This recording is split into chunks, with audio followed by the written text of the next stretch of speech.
Track 3. Track 3. Well, track 3, 4, 5, and 6. Track 3, 4, 5, One big and fucking 6. That's right. One big chunky boy. Charcoal Grace. Yeah, so I said that the Golden Riff might be the first thing we wrote, but there are actually a bunch of ideas throughout the enormous suite that we eventually built around these kind of ideas for Charcoal Grace that may have preceded that, I'm not sure. All I know is that this was a song that went through a bunch of different directions in terms of our approach to composing it.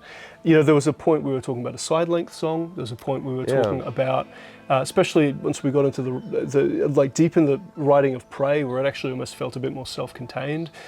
I think at some point, I don't know really where, we decided we were going to lock into the song suite concept.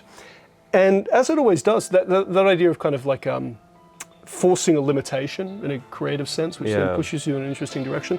I felt that really significantly here. It was very inspiring because it gave us the chance to take a bunch of motivic material, probably more than we've ever used in a song, realistically. Like we had more bits, right, than we've ever had. Yeah. But then to sort of make each of the 4 pieces, like each of the 4 movements, have its own instrumental aesthetic. You know, like you've got Prey, which is kind of typical Caligula's Horse Fair, I would say.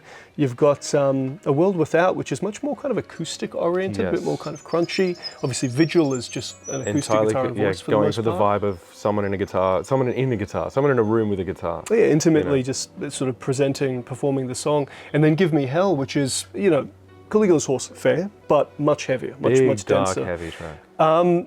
So, I mean, I guess that's the broad picture, but maybe before we talk about some of the music, it might be good to talk about the themes. Yeah, I think that limitation that you were talking about of splitting it into the tracks, I think it kind of saved the tendency of like a side-length song to feel like it's kind of meandering or doing something else. Like this directly has something to say here, something to say here, something to say. And each one of those then became kind of almost like a chapter in the story, because this is the one part of Charcoal Grace that isn't like a direct experience that we've had or a mood that we've felt or an emotion that we've experienced. This is like a story with characters, and it's a concept song. And sort of without getting into too much detail, because of course I love people to go away and take away what they can from the story, it is kind of a story about generational trauma and abuse, and then having difficulty with the healing process from abuse and everything like that. And it's inspired kind of by things that we did see, because there was evidence all throughout of people that already had maybe some extreme views in one direction or another, becoming like extraordinarily radicalized really quickly when things kicked off with the pandemic. And then after a while you started seeing self-reporting from them going, I've lost my family, I don't know why no one's listening to me. You know, it's like literally going so far as to push friends and family away with this extreme stuff. And sort of this story kind of captures a little bit of that. Somebody who's already been an abusive parent, you know, going completely off the rails, and then getting sick and dying in hospital, but like being so afraid and so full of ego that they try to reconnect then with the family and kind of ask for forgiveness, not because they think they've done something wrong, but because they'd rather be remembered positively, that kind of thing. So it's it's dark. Well, it's dark. I mean, it's probably worth drawing attention to the fact that it's sort of a darkness without redress, or a darkness without redemption. Yeah. You know, a lot of the time when we do deal, and we often do in sort of heavy subjects like this, we try and have some degree of like that. There's a light counterpart to that dark. And I think we actually did explicitly decide, I think it was around Vigil actually, when we were writing Vigil, that this is a story where the outcome cannot simply be forgiveness, because it would trivialize the themes being explored. Not to mention that it also ends up in that way being kind of a cautionary tale, because when I was getting into the head of this kid, there was a lot of tears shed in the studio for this one, by the way, recording this one. It was a really challenging sing for a lot of it, and I did kind of had a couple of breakdowns, had to take a little break and then come back, because this kid was really angry, like really, really angry as he grew. And in Vigil, there is a point where like almost a decision is made where vindictively this kid has the opportunity, like maybe now that the father is gone, we can heal, we can recover, that kind of thing. But he actively, out of almost like spite, goes, I don't want to give you that satisfaction, I'm not going to heal. And I feel like, and that's what led us to then go like, yeah, this is not going to end well. But that kind of moment, I feel like, can be taken almost as like a cautionary tale. Like if you're somebody out there listening to the song who is, you know, struggling with trauma or something like that, and you hear that and you see how tragic that is, and you hear how like that's a bad decision, you go like, maybe I don't want to be that. Maybe that's not the attitude that I want to take. So I'd be like, hopefully that's a positive takeaway from the song, because otherwise it's just a really dark story, and it's not something that we've really done before. And I feel like it's just because stories like this kind of need telling right now. I think that's the core of it.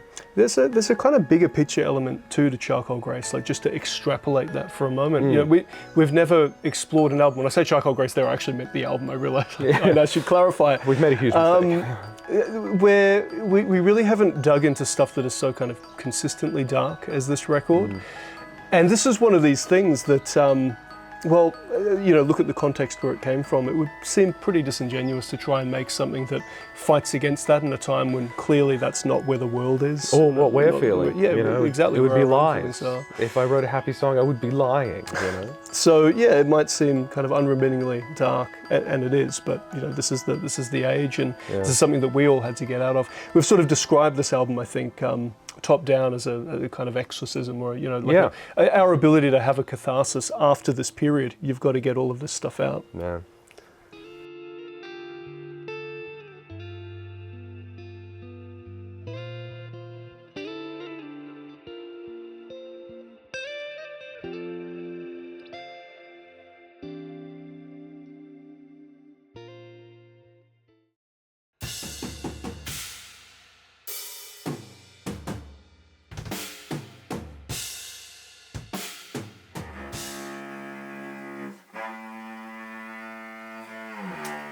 Wonderful. Ooh, I like that little slide too. That's cool. So only thing there is just the connectivity between those last couple of notes leading to bar 65. Let's just do... I think if you can get them quite connected so I can treat this more as like a block in the background of everything, that'd be great. All right, let's do it.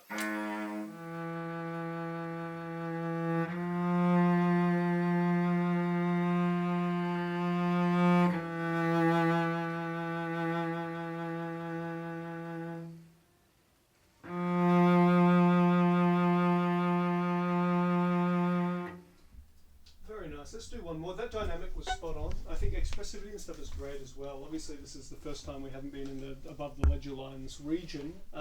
So, you know, feel free to dig into vibrato and stuff in the first part and the bridge chorus. Expressivity is the goal.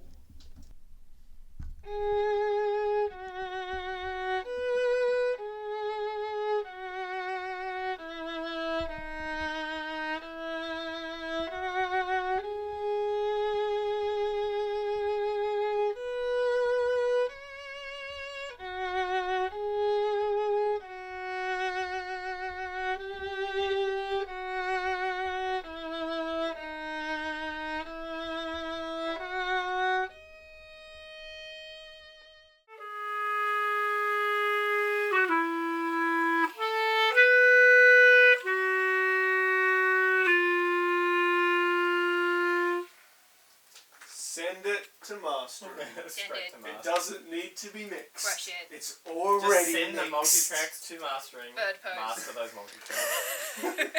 Awesome, Sophie.